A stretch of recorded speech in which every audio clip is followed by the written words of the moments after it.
ફેક્ટરીમાં આગ લાગી, આગ કોઈ હશે કેમિકલ જેની હોય એક્સ વાય ઝેડ, પણ એવી આગ લાગી એટલે એટલી બધી ઝડપથી ડાભી સાહેબ આગ લાગી ગઈ, એક પણ કર્મચારી એક પણ માણસ ફેક્ટરીની બહાર ન નીકળી શકે, આખી ફેક્ટરી ભડથું. હા, મીડિયા વાળા બધા कैसे आग लगी कुछ पता नहीं चलता, પણ એનો કંપનીનો માલિક બહુ સારો, એ ડાયરેક્ટ આવી ગયો મીડિયામાં કે મિત્રો મારા કર્મચારીઓ નહોતા, મારા ભાઈઓ હતા, મારા ભાઈઓ હતા, મારા ભાઈઓ હતા, મારા કર્મચારી નહોતા, મારા ભાગીદારો હતા.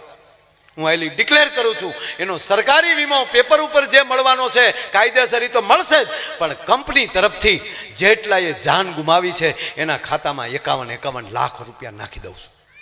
હવે જે કામ કરતા એના ઘરના ટીવી તો જોતા જ હોય ને, એ હજળ થઈ દે, એક બાય કોક જ હોય આવું હજળ થઈ ગયા. ક્યાં માલિક થોડો કહેવાય, ભગવાન કહેવાય, ભગવાન. બટા અહીંયા આવી તો આ હમાસાર આવે, આ જે તાર બાપા જે કંપનીમાં કામ કરતા ઈ જ હળગી. હા મમ્મી, મોમ ઈ તે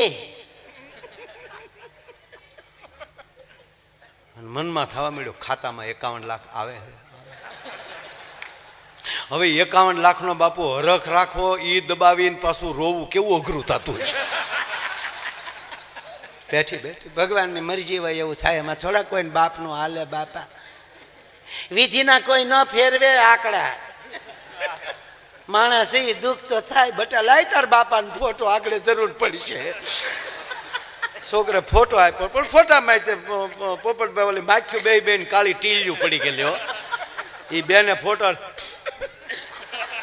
મને સપનામાં નહોતું મારે ફોટો હારો કરવા પડશે.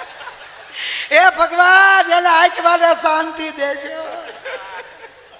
એ બટા તારું ધ્યાન રાખજે મારા દીકરા, અને તમે તે તમારા આંખમાં સદગતિ કરજો. માયાભાઈ નો પ્રોગ્રામ રાખજો, 51 લાખ.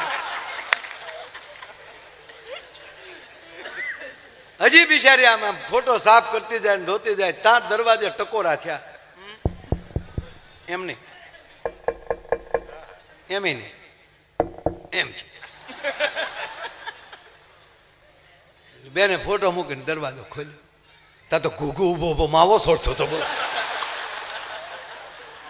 એ બેનને થયું કે આ અત્યારે પદ્માને મળવા આવ્યો શું થયું? એમ એ બેન નામ પદ્મા હતો કે આ ભૂત થી મળવા આવ્યો છે. સમાચાર કહે છે કોઈ માણસ બહાર નથી નીકળ્યું, એક માણસ નથી બચ્યો ને આ હામો માવો છોડો. એટલે બેને પગ હામું જોયું, ઓલા ભૂતના પગ અવળા હોય ને, તો બેને આમ પગ હામું જોયું. આને સીધા હતા. તમારા પગ સીધા કેમ? તક સીધા ન હોય તો કે ઊંધા હોય. તો બેન અડવા મળ્યા. ઓલો કે હું છે પણ દરવાજા તો અંદર તો આવવા દે. અંદર કેમ આવવા દેવું? તમારી ફેક્ટરીમાં આગ નથી લાગી? કે લાગી ને, લાગવા વાળી લાગી ગઈ. સમાચારમાં કે કોઈ નથી બેસ્યું, કે કોઈ નથી બેસ્યું, કોઈ નથી બેસ્યું. બાઈ પાછું તો તમે તમને હું છે? શાંતિ રાખીને હું કઈ નહીં, હું આમ જ ઉભો છું. હમાસા તો કે ને કોઈ નથી બેસ્યું. બોલો કે કોઈ નથી બેસ્યું. તમે? હું માવો લેવા બહાર ગયો હતો. પછી જે બાપુ બાઈ ખીજાણી, કેતું નહીં કહો માવા બેન કરો, માવા બેન કરો, પણ વ્યસન વાળી બહાર નથી આવો.